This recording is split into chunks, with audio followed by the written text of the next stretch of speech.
اور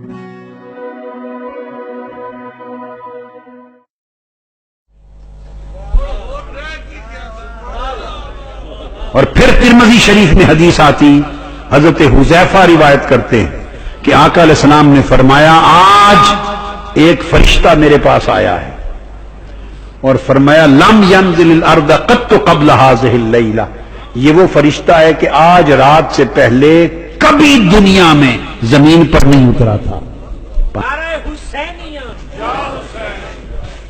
یا حسین کہو نا، سینہ ٹھنڈا کرو، کہو یا حسین، ہائے ہائے کہو۔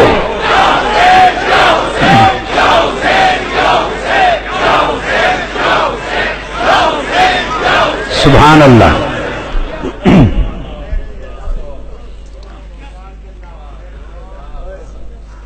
مت گھبرایا کرو اس طرح کی باتوں سے، کوئی سنیت کا ٹھیکیدار نہیں ہے۔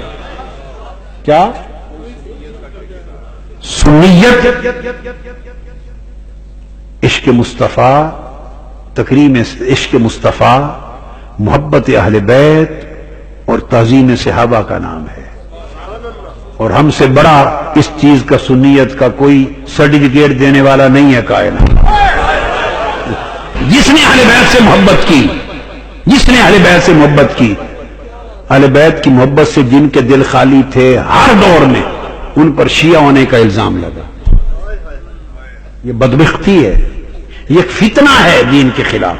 امام اعظم ابو حنیفہ پر شیعہ ہونے کا الزام لگا، کتابیں بری پڑی ہیں، کتابیں بری پڑی ہیں۔ امام ہمارے امام پر، جن کا میں مقلد ہوں، میرا امام امام ابو حنیفہ، ان پر محبت اہل بیت کے جرم میں شیعہ ہونے کا الزام لگا، مجھ پر بھی محبت اہل بیت کے جرم میں الزام لگتا ہے۔ یہ امام اعظم کا فیض ہے۔ صحیح ہے۔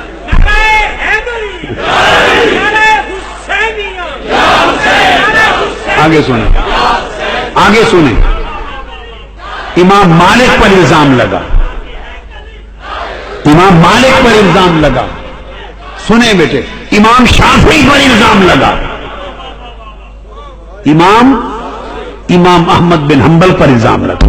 اہل سنت کے فقہ کے کل 4 امام ہیں، چاروں پر محبت اہل بیت کے جرم میں تہمت لگی۔ اور امام شافعی پر تو یہ تہمت لگی کہ یہ رافضی ہیں، صرف شیعہ ہی نہیں، رافضی ہیں۔ امام شافعی نے اس کے جواب میں شعر پڑھا، اس نے کہا محبت اہل بیت میرا مذہب ہے، اور اہل بیت کی محبت سے اگر بندہ رافضی ہوتا ہے تو دنیا میں مجھ سے بڑا رافضی کوئی نہیں۔ امام شافعی کا شعر ہے، امام ہر کتاب میں درج ہے امام شافعی، اور امام شافعی اس صدی کے مجدد ہوئے اور کتب ہوئے۔ آپ سمجھے ہیں بات کو؟ کل ائمہ پہ لگتا رہا، اولیاء پہ لگتا رہا، ان چیزوں کی پرواہ نہیں کرتے۔ جس پہ الزام نہ لگے سمجھے وہ محبت اہل بیت میں کمزور ہے۔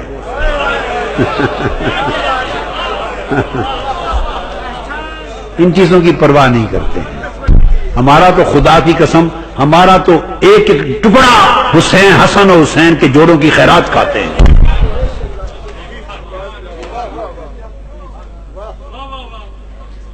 ہم تو جیتے ہی انہی کے نام پر ہیں، مرتے انہی کے نام پر ہیں۔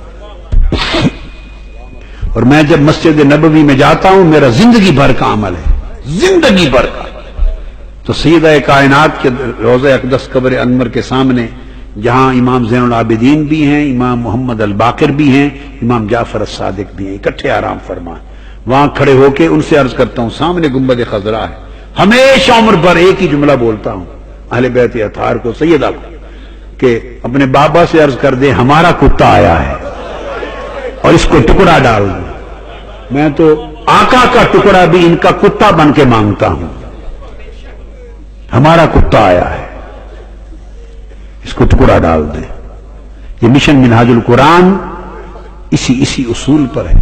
یہی سبق سیدنا صدیق اکبر، سیدنا فاروق اعظم، سیدنا عثمان غنی رضوان اللہ تعالی علیہ مجمعین، حضور کے کل خلفاء راشدین کا یہی درس ہے۔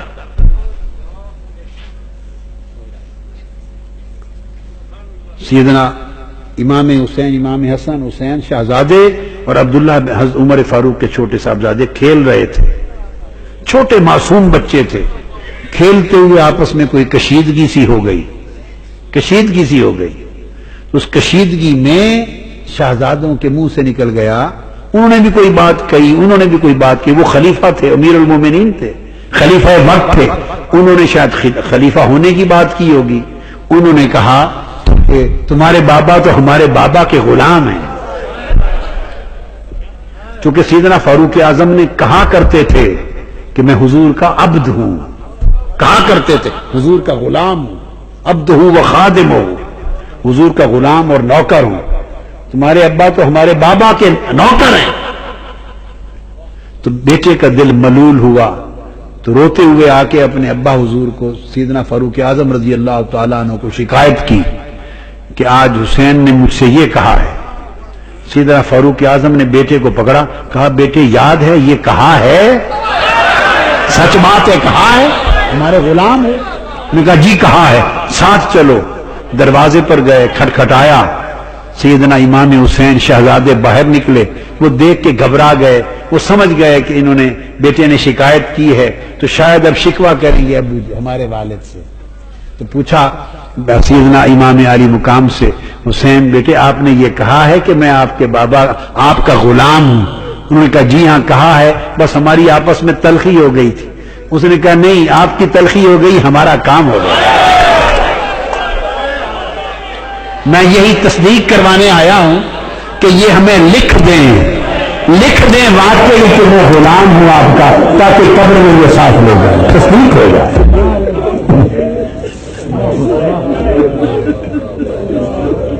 یہ ہے ایمان، یہ ہے عقیدہ، یہ ہے سنیت۔ اگر ان کفر اور ارتداد کے سرغنوں کو پہچان ہوتی کہ یہ حسین کون ہے تو کبھی کربلا بپا نہ ہوتا۔